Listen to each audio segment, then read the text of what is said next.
Hello punters and welcome to the Mornington Cup review show on the 26th of March 2018. It was an interesting day on track at Mornington with a bit of rain coming that we kind of expected rain to come, but we didn't really expect a soft 5 nearing on soft 6 track. There was also a very distinct pattern through the day where I think you wanted to be 3 to 5 off the rail for the best ground, while a few of them were able to win by, taking an inside run and staying 1 to 2 to 3 off the rail, just edging out to that best zone. But as it went on late, there was one that got a win on the inside. Let's get straight into it. Mornington race 1, 1,000 metres, BM 78. Maddie went around one of the best backed of the day. Short price favourite, found the lead by mistake in just jumping too well and nothing really taking it on, and gone at the 400. So you can only really put that down to track conditions. It may just have failed on that. There was nothing in Stewart's report to suggest anything else. I really liked Gibbon in the race, got the ideal spot throughout, ended up 4 wide around the turn. Wasn't an issue, but it did lose a few lengths. But even so, I don't think it was getting past the winner. Typhoon Jolly settled outside leader, 2 kilogram claim, was just in well at the weights. Just ran a really bold race and was just too good for all of them on the day. Rocket's Red Glare was one that loomed into it, looked like the winner coming around the turn, and then died on its run. Overall, not really a race you can take much out of. I won't spend much more on this. Mornington race 2, 2,000 metres, BM 90. Shoreham set a solid clip here. It was a decent grade for, BM 90 on a Saturday if you look at the horses and what they've done in the past. Shoreham was okay on the day, but you've obviously got Velox winning the race, who, look, on its day, you'd say it's probably the superior horse in this race. That being said, Brigham Rocks was just supremely, I'm not going to say unlucky, because it met Velox 4 kilograms worse off the weight. So, weight always tells on, especially when it's getting to a soft track. Horse that's first up, had to cover ground. It had a lot of things against it. I thought it was a really good run, and I think it will probably stay in this grade next start and go up to 2,400 metres and be really hard to beat. Ashley Marie was probably the big disappointment of the race. Had everything run to suit and finished last. Angelology pulled up lame, and Charlevoix just, first up, ignore. Once again, do you really want to be following this type of form going forward up in class? I don't think so. I'd say Brigham Rocks, if it stays at a BM 90, you could, if you're getting the right price, but I probably wouldn't be taking $4.20 again, depending on the field. Mornington race 3, 1,500 metres, 2-year-olds. Strongly run race. As expected, Geeta's there in the finish, but finds one too good in the stablemate in Muswellbrook. The real watch from this race is if you just go back and look at Peaceful Solution and the way it's finished off. Now, it'll probably come up and people go, oh, this is the one that flashed late and it's a sectional star. Even so, it wasn't actually better final 200 metres than the winner. I think Muswellbrook's a really good horse, and I think it probably finds a win next start again. I could follow it forward. So I think the format of this will probably play true, especially when they gap them like this. I mean, 1.8 lengths and then 5.8 lengths to the next horse who's flown home, and the rest of them, it wasn't an overly strong race, and in hindsight you could have probably just backed the 2, and that's kind of the way it looked in the betting. Race 4, 1,200 metres, BM 78.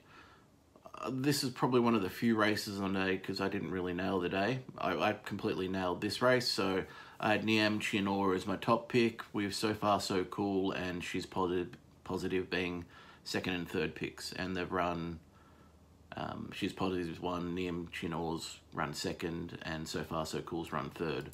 Niam Chinor, look, missed the start, and it just had to really be pushed on early. I think that's really told on the line. I thought Eden's just given it every hope. Competent rider, on board, going forward. The horse just, got in the right part of the straight. No real excuses apart from just if it was clean away, it may have just had a little bit more to give. I don't think it wins, but would have been very close.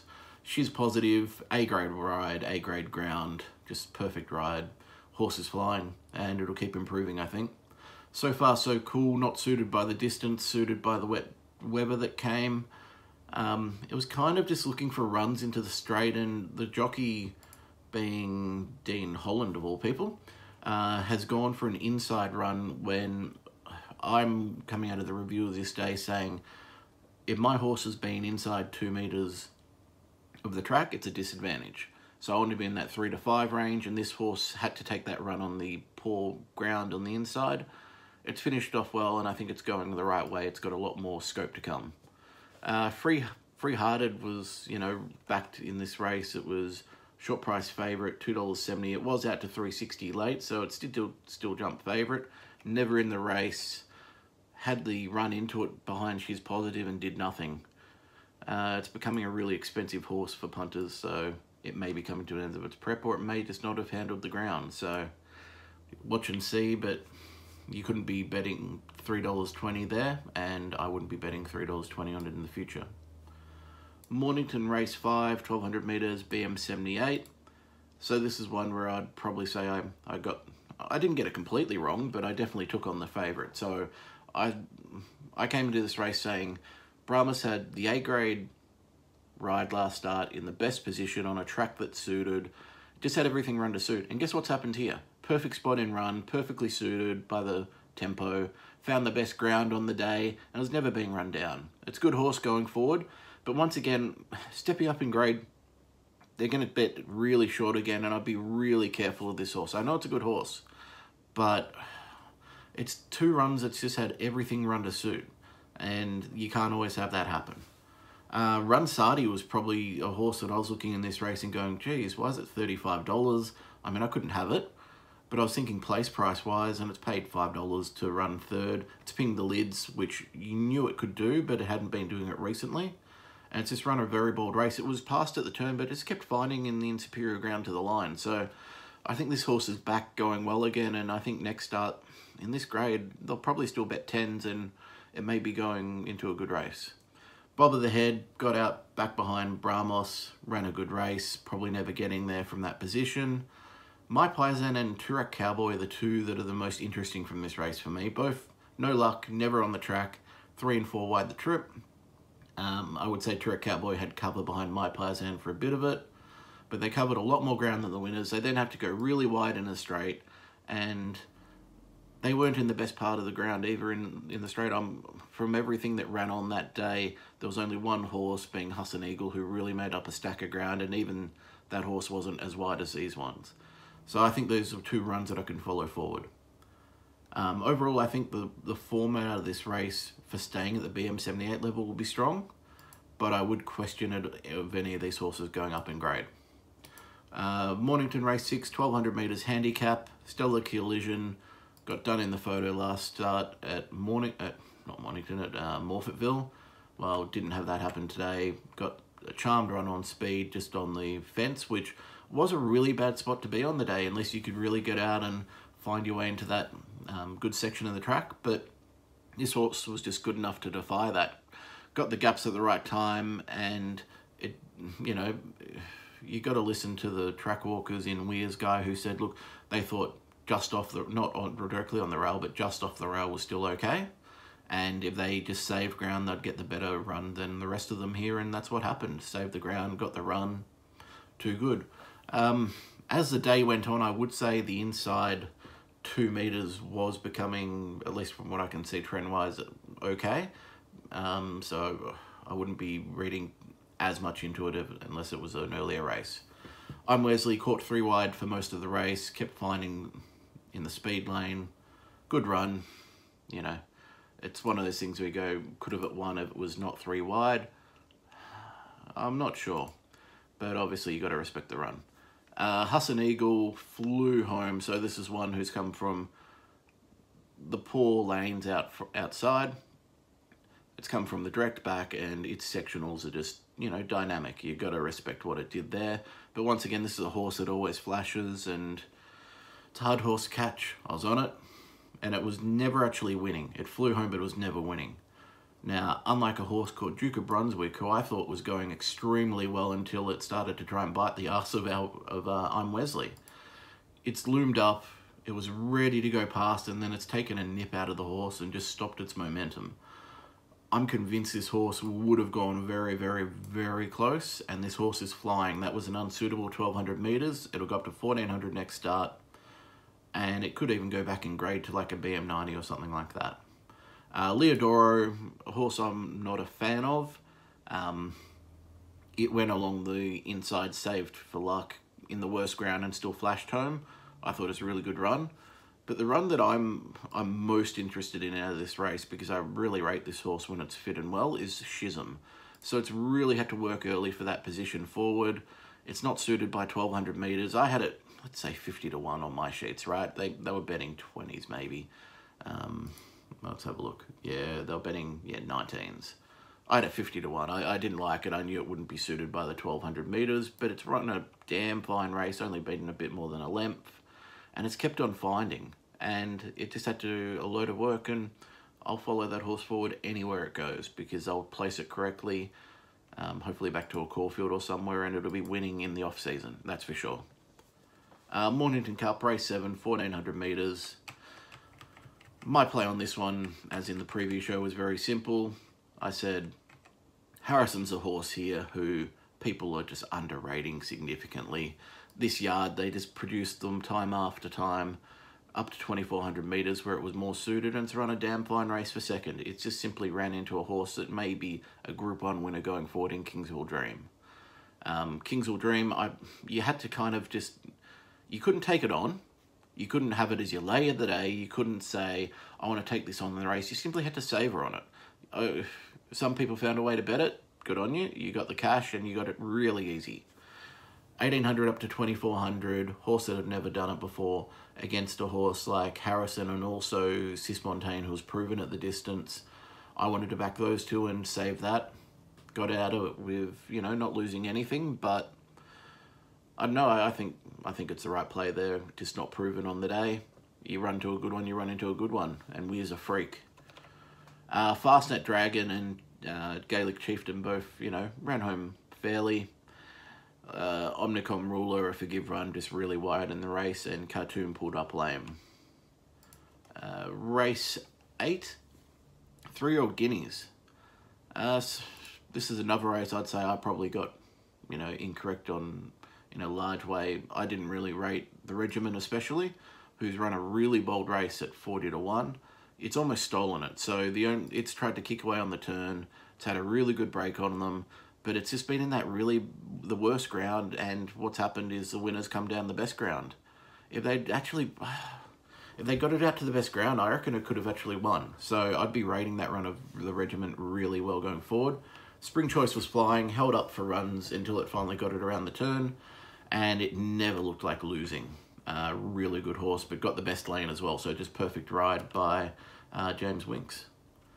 Barbecue was well backed in the race. I think it started, $4.20 favourite. It always mapped awkwardly. It was really hard to have in that regard. It's really pulled most of the race as well, so it was never suited, you know, just behind runners with tempo. And it's run really well for third. You know, I'd be following that horse forward as a good type. She's a Dashing, really well backed last start, and, you know, fairly well backed here, but a bit of a late drift on it. Held up, you know, 3 wide the trip, never had any luck getting in, and then held up at the wrong time on the turn, flashed home for 4th. It's a forgive run, and if you're backed at this start, you've probably got to be on next start. Esheract, hard horse to back ever, got back too far, kind of, you know, held up at the wrong time. Look, it's still beaten 4.4 lengths, so it's hard to say forgive. It's a bit of a money eater, that horse. Race 9, Mornington, 1600 metres, BM78.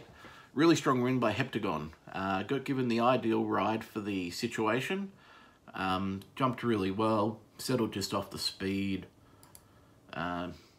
Went for inside runs, Chris Caserta, took them, got in what I consider one of the worst parts of the track, and the horse just had the momentum and the class to keep finding. We knew it was a good horse, and that's what it's kept doing. The opposite of that is our Peaky Blinders. Good horse, got to a nice spot, but held up in the straight, had to really just, you know, shank it back out. It probably lost a length and a half doing so, lost a bit of momentum, flies home and just misses. Horse should have probably won. Miss Clooney's ridden 3 wide the trip, really brave run, just kept on finding to the line, only beaten a length. That's a horse I think we can follow. And at those odds it started, it'll probably, start $10 next start. Sly Romance, absolutely not suited by the distance. I don't think the ride ever really gave it a chance, especially the way it was ridden. And then even the way that it came into the straight. It's only been beaten 1.9 lengths and it needs to probably go up to 20, way up in distance next start. And finally, the one that I thought was really unlucky in the race was Casio. I think it could have won if it got clear running the final 150 metres. It just ran into asses. It was flying. They've backed it on the day. And yeah, it's just had no luck. So from this meeting, I really like Duke of Brunswick anywhere it goes. Chisholm up to 1400 metres next start. My Paisan next start, probably a longer straight required. Casio, I think, will go around a nice price next start. Miss Clooney, hopefully back in grade. We'll probably get a nice price. And Sly Romance over further. We've got the Easter weekend coming up, so that means different states over the weekend will have quite a few different races with people on track. I know Pete will be on track on Good Friday, delivering you the Mounting Yard Mail. So that's really good because there's only 2 race meetings on Friday. There's Ascot and Kalgoorlie, and we've got our man Pistol Pete on track at Ascot. He'll then be backing up on Saturday as well. I believe Dicko will be back at Caulfield, Rob will be at Rose Hill, and I need to see what the guys are doing on Easter Monday, but I know there's Sandown and Rose Hill again, so I would assume that Dicko will definitely be doing Sandown, and we'll have to check with Rob. Once again, thanks everyone for watching this. From next week, Dicko will be back from his holiday, and we'll be resuming the normal reviews together. And I believe Dicko will be putting together the Thursday review show. Preview show. So look forward to it. Thanks very much and have a good week. Cheers.